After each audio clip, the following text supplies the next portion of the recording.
Bonjour, je m'appelle Mike Owen, je suis explorateur professionnel depuis 35 ans et aujourd'hui, on va parler de la future de l'aventure avec Nomad Aventure. Moi, je me considère comme les deux, un explorateur et un aventurier. Un explorateur, c'est quelqu'un qui fait ça pour une profession.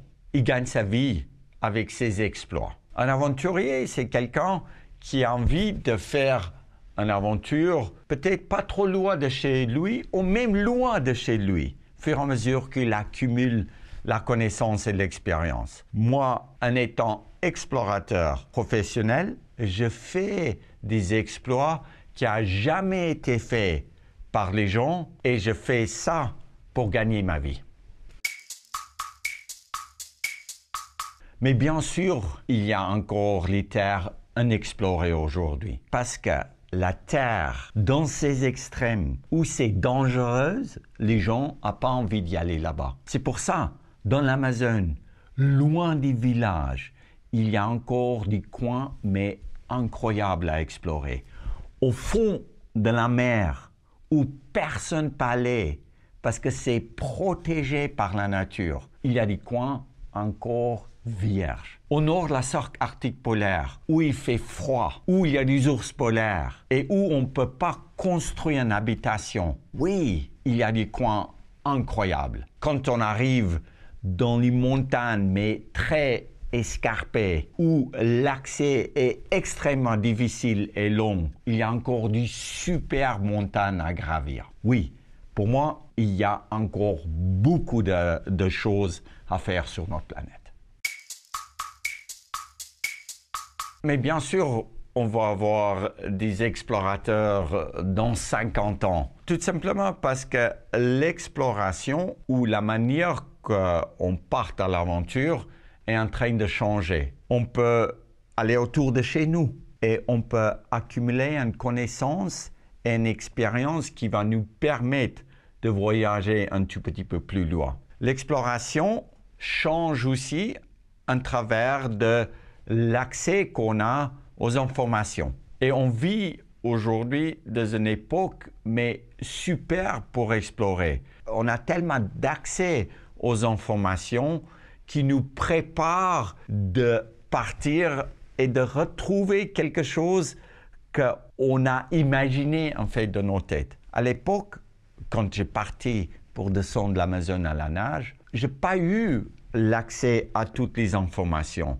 Et au fur et à mesure que j'ai avancé, c'est là où j'ai découvert en fait les choses que je ne savais même pas exister.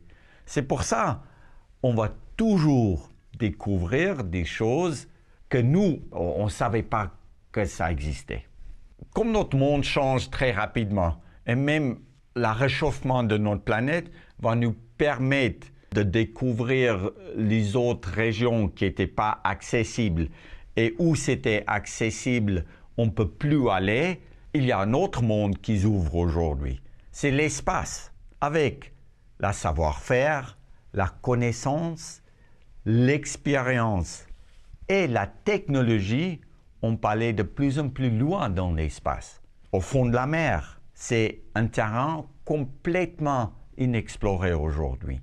Tout simplement parce que l'accès est extrêmement difficile et dangereuse. Et moi, je vois plutôt les explorations de la future comme quelque chose où il faut du matériel, la technique, l'ingénierie qui va nous permettre de monter mais dans un sous-marin et d'y aller au fond de la fosse de Mariana et à 11 000 mètres de voir des choses qu'on n'a jamais vues par avant. Ou de monter dans un fusil et d'y aller sur la Lune ou sur Mars où on n'a jamais été. Ça veut dire que l'exploration va toujours exister dans le futur.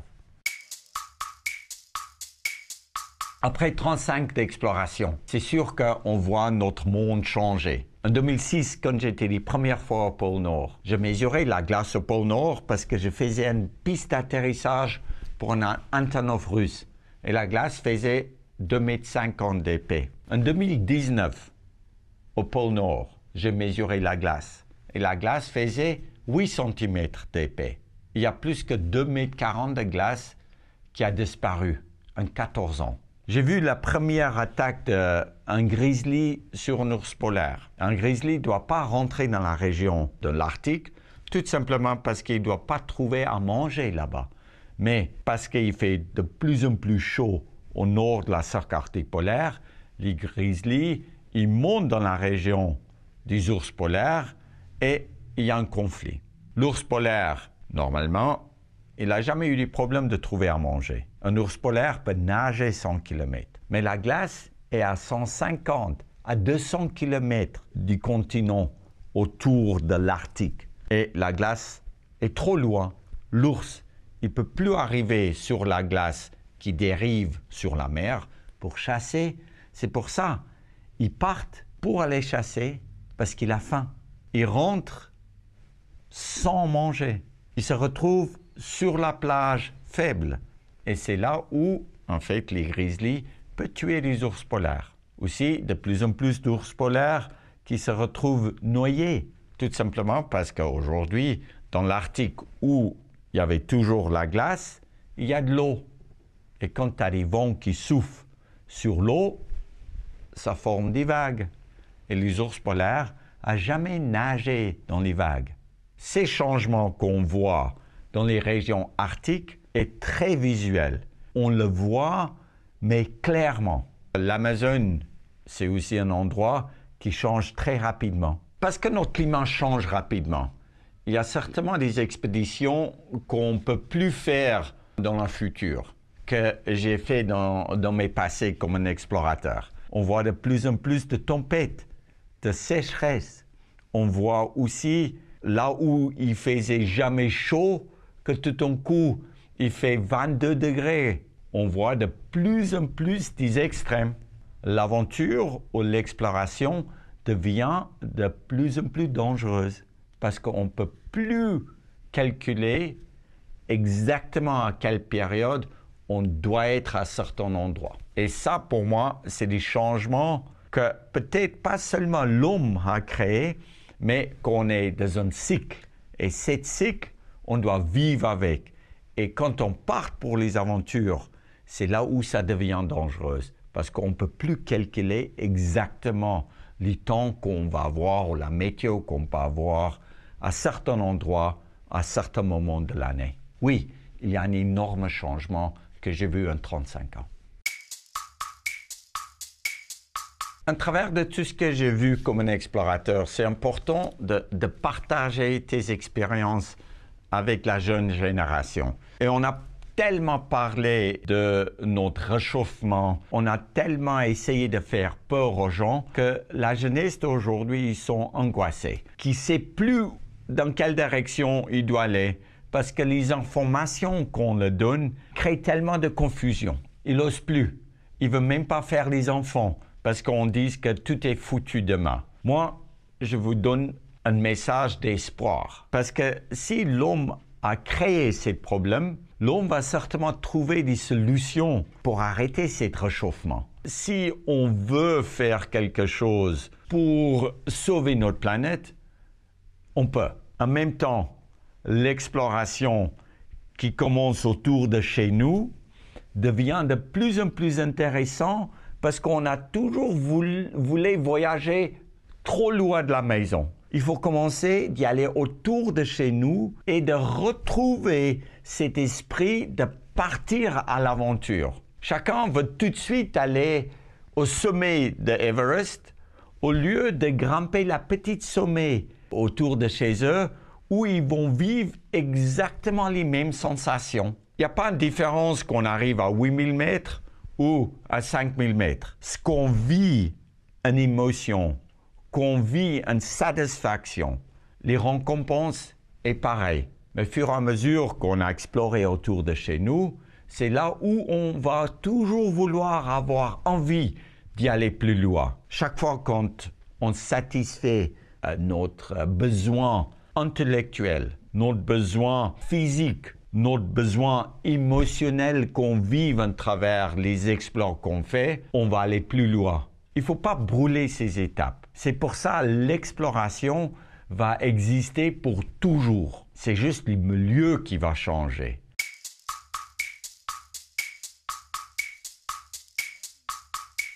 Pour moi, des voyages organisés, c'est une bonne manière d'assurer que ce que tu veux vraiment et ce que tu recherches, tu vas retrouver. Parce que tu peux te préparer, c'est organisé, tu ne vas pas perdre du temps. Mais pour quelqu'un qui veut aller juste comme ça et retrouver des coins qu'il ne savait pas exister, il y a un marché pour tout le monde. Et pour moi, ce qui est important dans ce qu'on fait aujourd'hui dans l'exploration, c'est d'y aller avec un esprit qui est complètement ouvert. Cet esprit qui nous permet d'être heureux à travers de ce qu'on fait, de ne pas avoir toujours toutes les réponses à toutes les questions avant de partir. Moi, j'ai toujours dit que si tu as 5 à 10% des réponses à tes questions avant de partir, c'est là où tu dois partir parce que tu vas trouver des réponses à toutes les autres questions que tu as le long de la route. Essaye de perdre un peu du contrôle, de ne pas toujours vouloir contrôler chaque moment, de dire que je ne veux pas aller à droite, mais là, je vais aller à gauche. Parce que dès qu'on change notre chemin, on va rencontrer des autres gens, on va vivre une aventure qui n'était pas planifiée.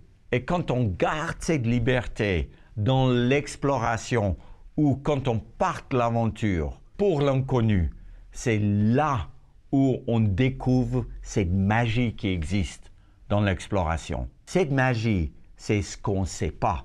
Et dès qu'on retrouve ce qu'on n'a même pas imaginé, on a de nouveau envie de partir. Et ça peut être organisé ou pas organisé.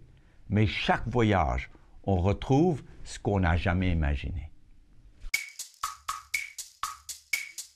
En 2075, c'est sûr qu'on va toujours avoir des coins inexplorés. Il ne faut pas oublier que les besoins de chacun de nous est différent. Pour quelqu'un comme moi qui traverse le pôle Nord, 138 jours, j'ai vu personne. Personne n'a envie d'y aller mourir sur la banquise. En fait, parce que l'homme change, ses besoins changent et l'attitude, l'habitude de l'homme est différente d'un à l'autre. Il y a toujours quelque chose à explorer à notre niveau. Ça veut dire que quelqu'un qui n'a jamais parti pour explorer, si lui, il va dans les Alpes pour la première fois et il fait un voie qui a été déjà fait par beaucoup d'autres gens, mais c'est une première fois pour lui, c'est là où il va trouver ces sensations qui motivent les explorateurs et les aventuriers de continuer. Ça veut dire que,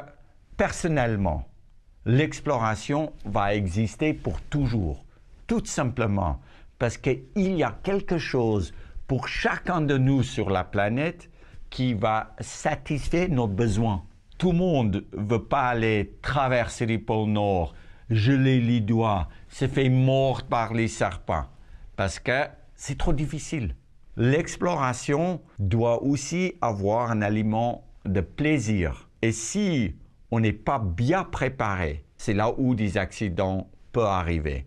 Ça veut dire que dès qu'on voit l'exploration qui sort un peu de ce cadre et on essaye d'aller toujours trop vite, trop loin, on va avoir de plus en plus d'accidents.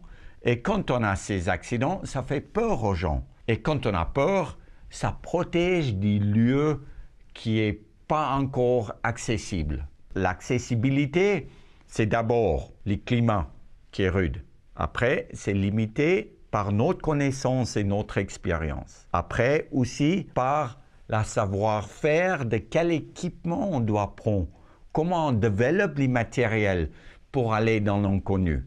Ça garde encore des coins inexplorés sur notre planète. C'est pour ça, pour un professionnel comme moi, qui vit en moyenne 30 000 jours dans une vie jusqu'à 82 ans, chacun de nous a peut-être 12 000 jours à explorer. Avec 12 000 jours, si tu commences de chez toi et tu finis sur le sommet d'Everest, même si c'était fait par les autres, tu as vécu une vie riche en exploration. Je suis actuellement sur une expédition qui s'appelle What's Left.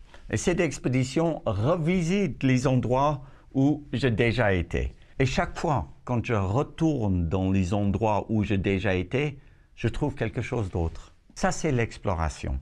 On ne peut pas tout savoir sur un endroit. On peut explorer des choses complètement différentes en allant chaque année dans les mêmes endroits. Si on ouvre notre esprit, si on va trouver cette calme qu'on doit explorer, ou si, des fois, juste être seul dans un endroit, c'est une exploration.